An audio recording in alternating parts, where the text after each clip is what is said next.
Ahora bien, señora Springer, una vez son reclutados estos menores y al revisar la historia de los desmovilizados adultos, según lo que dice su informe, se ha confirmado que el 52.3% de los combatientes del ELN, el 50.1% de las FARC y el 38.1% de las autodefensas se vincularon a estos grupos armados siendo niños. Entendemos que no les dan las mismas tareas a los menores que acaban de llegar a una organización criminal, a un adulto que ya puede haberse criado dentro de este grupo delictivo. ¿Cuáles son los factores que les permiten a los terroristas de las FARC destinar las tareas a quienes hacen parte de las filas de ellos? Los niños cumplen las mismas tareas de los adultos. Sin embargo, hay tareas muy específicas que descubrimos hacen parte, digamos, de una política en la selección de los niños. Los niños están muy asociados al ensamblaje y la instalación de minas antipersona, entre otras cosas porque tienen las manos muy pequeñas y porque si uno de ellos muere, pues no pasa nada, no es un combatiente profesional, no son los combatientes profesionales los que ensamblan las minas, son los niños. Y en eso, pues es una función muy especializada que cumplen ellos. La otra, pues son tareas de inteligencia.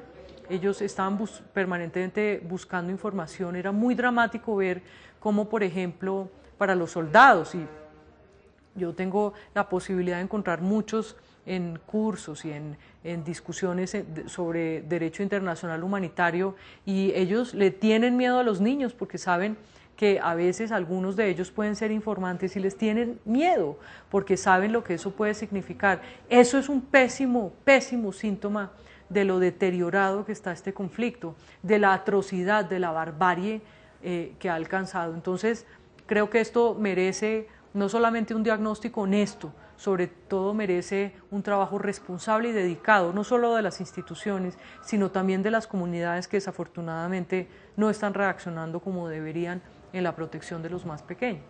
Doctora Springer, usted ha dicho que estos criminales les dan a los menores de edad como lecciones de miedo. Dentro de los testimonios que pudieron recoger, uno que usted recuerde, que haya impactado, que refleje la realidad de lo que está pasando con los menores de edad que son reclutados, para que la comunidad internacional entienda el impacto de lo que puede estar pasando al interior de las FARC y del ELN. Mire, uno que me impactó especialmente fue cuando me contaron cómo los habían entrenado para perder el miedo. Entonces, por ejemplo, uno de ellos decía, el primer arma que te dan es el pedazo de un muerto y te obligan a cargarlo por mucho tiempo hasta que se te pase el miedo, hasta que le pierdas el miedo a la muerte y hasta que te acostumbres al olor de la muerte. O sea, eso es torturar seres humanos para erradicar además por la vía del miedo todo el pudor, toda la solidaridad, para enseñarlos a torturar, para enseñarlos a secuestrar, para recortar todo vínculo de solidaridad, de humanidad con las víctimas de los crímenes de estas organizaciones. Es verdaderamente atroz. Y otro caso que es generalizado y que me produce verdadero espanto es el de las niñas cuando se quedan embarazadas. El 42% de las niñas reportó que se consideraba un deber el atender a los comandantes sexualmente. Cuando se les preguntó de qué se trataba, pues ellas identificaron prácticas sexuales humillantes, tocamiento, y que esto hacía parte de sus obligaciones, pero lo peor sobrevenía cuando alguna se quedaba embarazada. Y una de las niñas me contó que se había quedado embarazada y que había conseguido ocultarlo por varios meses. Entonces me dijo, yo conseguí llevar el embarazo, mi bebé bastante lejos. Le dije, ¿qué pasó? Y me dijo, no, me lo sacaron a patadas. Esa es la política sexual dentro de estas organizaciones. Esa es la tortura a la que estos niños son sometidos. Eso es lo que debe indignar a nuestra sociedad y mover a nuestra justicia para llevar a estos criminales a juicio, como no se ha hecho, porque como le decía, las tasas de impunidad son casi totales, es casi del 100%. Las 3 condenas que hay son todas asociadas a otros crímenes. Esto no ha merecido ni siquiera la atención de la justicia. Ya viene siendo hora, es una vergüenza. Habla mucho de nosotros como sociedad. Una de las conclusiones más escalofriantes del informe Como corderos entre lobos es que el hambre de los niños es uno de los factores que los empuja a caer en las garras de los grupos criminales. Según el documento, los menores son seducidos por los cabecillas, quienes les ofrecen compañía y más comida que la que reciben en sus hogares y escuelas. Las afectaciones que sufrió Colombia a consecuencia de la ola invernal del año 2010 también generan un amplio riesgo para el reclutamiento y el uso de niños en la guerra. La edad promedio de ingreso de un menor a un grupo ilegal es de 12 años. Según el informe Como corderos entre lobos, estos niños y niñas comienzan a integrar estas estructuras para desarrollar tareas de vigilancia, hacer labores domésticas para los cabecillas criminales y participar en asaltos armados. El documento contiene estremecedores testimonios de estos menores y de sus labores en medio de la guerra. Lo peor fue una vez que me pusieron a sacar gente, tocaba desaparecer eso, eran muchos, y corte y al hueco, corte y al hueco, casi no se me quita ese olor a muerto. También impactan los testimonios sobre el entrenamiento que los menores deben soportar para estar en los grupos ilegales. Primero, los cabecillas criminales tratan de enamorarlos, brindándoles más comida y compañía, y hasta sumas de dinero para que lleven a sus familias. Luego, según el informe, los menores son adoctrinados y sometidos a un endurecimiento emocional. En pocas palabras, les quitan el miedo a la muerte. A mí lo primero que me dio el patrón fue una cabeza y me decía, la cabeza la tienes que guardar en el equipo y cada vez que haya información me la tienes que entregar. A uno le tocaba un brazo, al otro una pierna, hasta que se descompusiera esa vaina. Las niñas que ingresan a grupos ilegales terminan por convertirse en esclavas sexuales de los cabecillas criminales. El documento reporta que un 42% de las mujeres veían como una obligación atender sexualmente a sus superiores. Entre las prácticas que identificaron como el deber de atender sexualmente a un superior jerárquico, las niñas describieron el tocamiento, la actividad sexual indeseada, el manoseo, la servidumbre y el tráfico sexual. Los investigadores observaron una relación directa entre el reclutamiento infantil y las afectaciones que sufrió Colombia durante el año 2010 por cuenta de la temporada de lluvias que afectó a todo el país. El fenómeno de la niña elevó el riesgo entre 40 y 1026 veces, dependiendo de la zona afectada, convirtiéndose así en el factor único más definitivo en toda la historia del reclutamiento y uso de niños y niñas en el país. Los menores llegan a los grupos ilegales empujados por la deserción escolar y el desempleo, también como víctimas de los grupos terroristas, tras haber perdido a algún miembro de su familia en el conflicto y en su mayoría por problemas de desnutrición.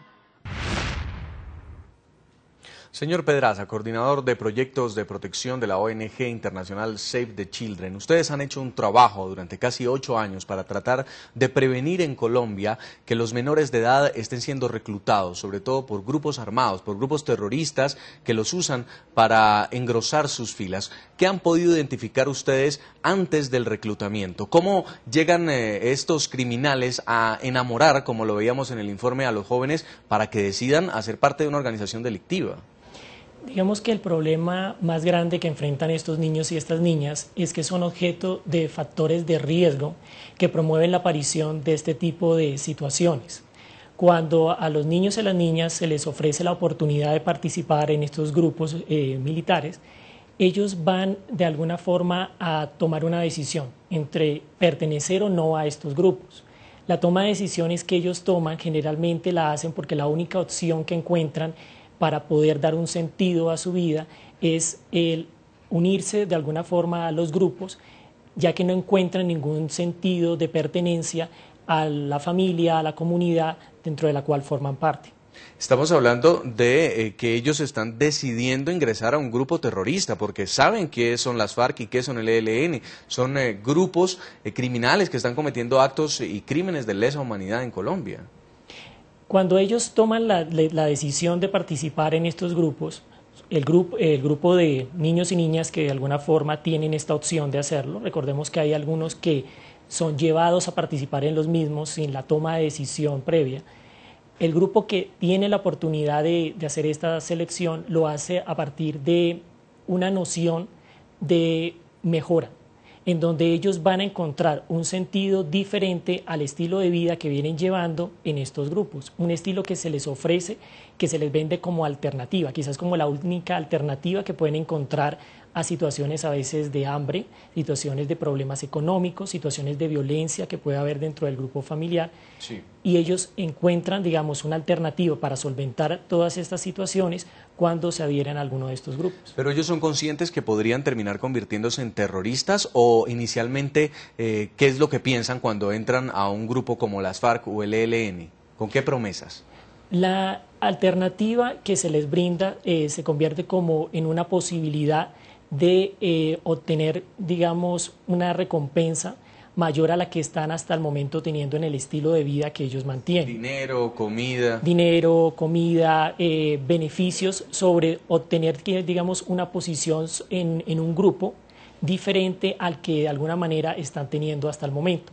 Ellos pueden estar con su grupo familiar, pueden estar con sus vecinos, con sus amigos, pero son tan comunes los problemas que ellos encuentran que existe una posibilidad de tener una alternativa mejor. Un escape. Un escape.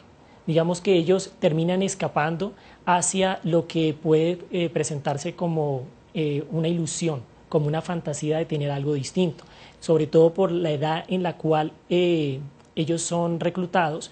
El niño tiende de alguna manera a fantasear, a creer que todo lo que se le proporciona, y más desde la visión de un adulto, puede ser una solución. Sí, es un problema muy grave, sobre todo porque traslada el problema al ámbito social.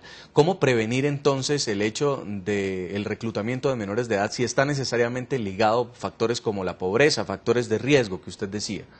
Nosotros hemos desarrollado acciones que no van dirigidas a eliminar la situación económica compleja que ellos llevan, no van dirigidos a proporcionar alimento a estos niños y a estas niñas, no van dirigidos a crear un sistema familiar distinto, sino a trabajar de alguna forma sobre los determinantes que pueden conllevar la aparición de este tipo de situaciones. ¿Como por ejemplo? Por ejemplo, dificultades en los vínculos que se establecen en el grupo familiar. Entonces se establece un fortalecimiento de la relación a nivel de lo que sería la relación parental. Se trabaja en generar un sentido diferente de pertenencia a la comunidad. De hecho, se trabaja directamente con la comunidad, se trabaja con estos niños y estas niñas, y lo hacemos a través de diferentes estrategias que van dirigidas a la prevención del abuso sexual infantil, que van dirigidas a la prevención del maltrato, que van dirigidas a generar espacios de protección. Sí. Y es sobre estos espacios de protección sobre lo que de alguna forma hemos estado apostando en los últimos años. Con esto nos vamos a una primera pausa comercial en el programa La Noche. Ya continuamos debatiendo nuestro tema de hoy. 18.000 menores de edad en Colombia harían parte de las filas de los grupos criminales FARC y ELN.